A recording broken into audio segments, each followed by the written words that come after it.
What has happened, everybody? James Hancock here. New York is absolutely getting blanketed in snow today, so I figured what better way to spend my Saturday than at the movies. So I went to see Tonya, the new movie starring Margot Robbie. Now, I was a junior in high school when the story that this movie is based on went down, but if you're not familiar, it basically deals with the controversy between Tonya Harding and Nancy Kerrigan at the 1994 Olympics, where Tonya Harding's ex-husband and his buddy or bodyguard or whatever you want to call him decided to attack Nancy Kerrigan in order to eliminate her from competition. It was a giant media extravaganza at the time, and as a 17-year-old kid, I didn't really follow it that closely except for the occasional highlight on the news and that sort of thing. But to say it took over every single magazine on the shelf or every magazine on the rack and every cable news show you can think of in a pre-internet era and a pre-social media era, it was as big a scandal as you could hope to come across. So I was delighted when I saw in a trailer that Margot Robbie was taking on this part, and to put it mildly, she has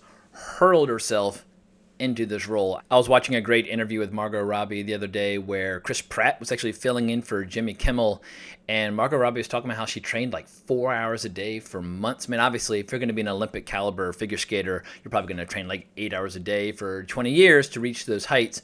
But I was blown away by her ability to perform a lot of the stunts in the movie, but how much she seems to have embraced the white trash kind of redneck side of the story, because this is a movie that very frequently and very lovingly and unapologetically dives into the blue-collar world from which a lot of these athletes tend to emerge. And this world involves drinking and fighting and screwing and cussing, and it's just absolute madness. But as far as how this story unfolds is concerned, director Craig Gillespie and writer Steven Rogers, they basically have created a situation where it's a series of unreliable narrators telling their version. And the main sources of information are Tonya Harding herself, her mother, Tonya Harding's ex-husband, some journalists that were involved, her trainer, her bodyguard. But it's interesting seeing how the story unfolds from a couple different points of view, none of which we know if they're 100% true. And I would argue that for the first half of the movie, it is an incredibly effective piece of storytelling. Seeing the environment in which Tonya grows up, seeing the types of relationships she had, to call it unstable is not doing it justice. I mean, this is an environment where she is basically beaten and abused physically and emotionally every day because a lot of people around her believe that's the way to make her reach greater heights. And it's hard to argue with the results in the context of the movie because every time Tonya skates, from the time she's like a 3 or 4-year-old girl up to the time she reaches adulthood, that's when the movie really soars. I mean, the music will kick in, the stunts begin.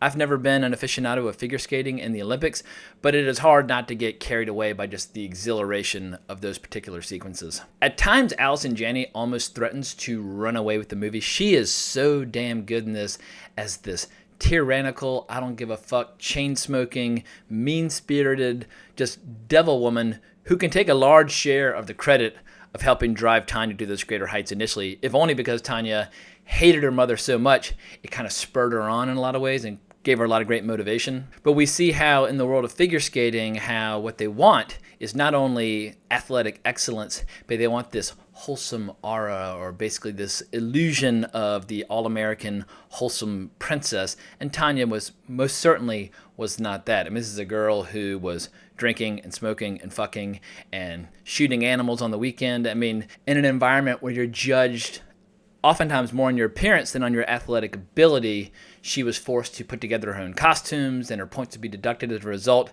And all of these challenges and obstacles only make her that much more determined to be the best damn figure skater that America had seen. And I don't know anything about the stunts or the moves involved in figure skating, but apparently she was the first American figure skater to regularly do the triple axel, which is this badass move where you basically start on one foot backwards, do the 3.5 turn, and land on the other foot. And no American skaters were doing it at that time. But as exhilarating as those sequences are, there's a lot of humor involved as well. When we first see Tonya compete at age 4, there's this great bit where we see all these 7 or 8-year-old girls who have been defeated by her, and Margot Robbie in this great voiceover narration is like, those bitches didn't know it hit them. I mean, I spent a large part of the first half hour, 45 minutes, just absolutely cracking up. There's a deep darkness to this movie as well. Like a lot of people who are beaten as children, when they become adults, they often seek out mates or boyfriends or girlfriends that replicate that same environment, and Tonya finds herself in a trap where she is involved with this dingbat of a boyfriend played by the great Sebastian Stan, who you'll recognize as the Winter Soldier.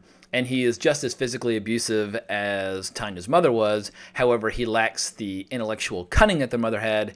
And so as a result of his role in Tanya's life, we see that the hell-raising and the drinking and the eating and just the destructive lifestyle oftentimes cuts Tonya off at the knees right at a time where she needs to be performing at her best. And while a lot of critics have said a lot of very complimentary things about this movie, where I differ with a lot of the prevailing views on this movie is I don't think it's a complete movie. I think a lot of the momentum of the movie is lost when Allison Janney's character gets sidelined, because as Sebastian Stan steps in, Allison Janney, her character, is increasingly less in the movie. And as the movie builds towards the giant Olympic scandal where Sebastian Stan and his childhood best friend and a couple of goons that he hired attack Nancy Kerrigan and set this whole controversy in motion, the movie strangely, like you feel the air going out of the balloon right where it should be most interesting. And that was surprising to me. I mean, I was blown away by how well they captured Tanya's life and her training and her upbringing, but the actual scandal part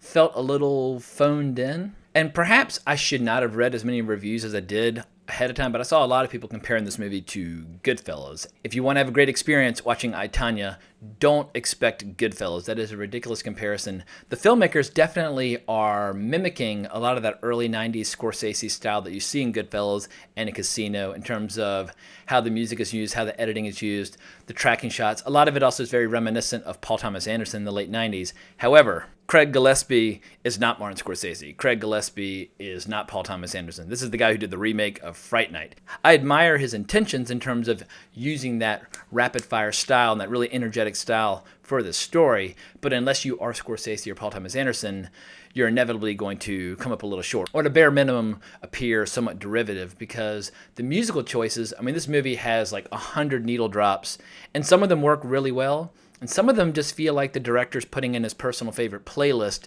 and they're not even necessarily period appropriate. He's just kind of grabbing songs from the 70s, 80s, and 90s without any real thought or care on how they apply to the time period in which they're being used or the scene in which they're taking place. And I felt like that was a missed opportunity, because if you're recreating this late 80s, early 90s environment, why not really go for it all the way, picking very specific music that captures that particular point in time? If I hear a song that has already been used by Paul Thomas Anderson and Magnolia very effectively, it has a lot less oomph when I see it in the context of another movie. Needle drops are not sufficient to cover up lackluster storytelling. If it ain't on the page, it ain't on the stage. And while the actors, I feel like, give 110%, I have zero complaints from any of the performers involved. I mean, Margot Robbie and Allison Janney are absolutely on fire in this movie.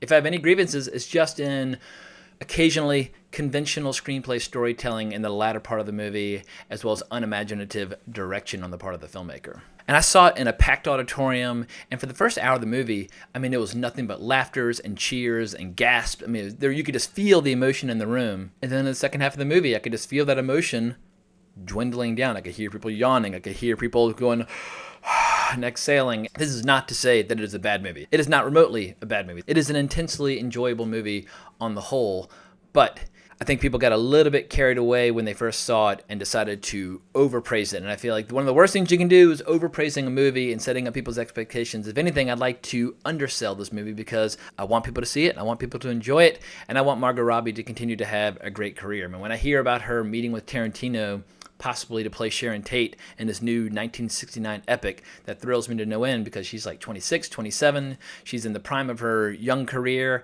Ever since I saw her in The Wolf of Wall Street and Suicide Squad, where I thought she was by far the best part of that movie, I've been in her camp. I'm a massive Margot Robbie fan. I absolutely love and adore her, and I want her to do well. And when you watch her in interviews, her energy and her enthusiasm is so infectious. I mean, in that interview I mentioned earlier where she's talking to Chris Pratt, she's telling all these crazy stories about growing up in Australia. She told this outlandish tale about how when she was like a bratty teenage girl, her mother was asking for help removing a snake from the house. And she was like, "Mom, no, like leave me alone." And then she didn't hear from her mom for a little while. And she went outside, and in the driveway, her mother had this like gigantic python wrapped around her neck and her arms. And she was basically fighting for her life. And in any case, I think Margot Robbie is absolutely on fire right now. I want to see her continue to play Harley Quinn, but I like the fact that she's tackling such a wide variety of roles. In any case, I, Tonya, if you're excited to see it, you're going to be happily surprised. Just don't go in there expecting to see the greatest movie of all time, because Craig Gillespie and Steven Rogers, while they're very earnest, sincere storytellers,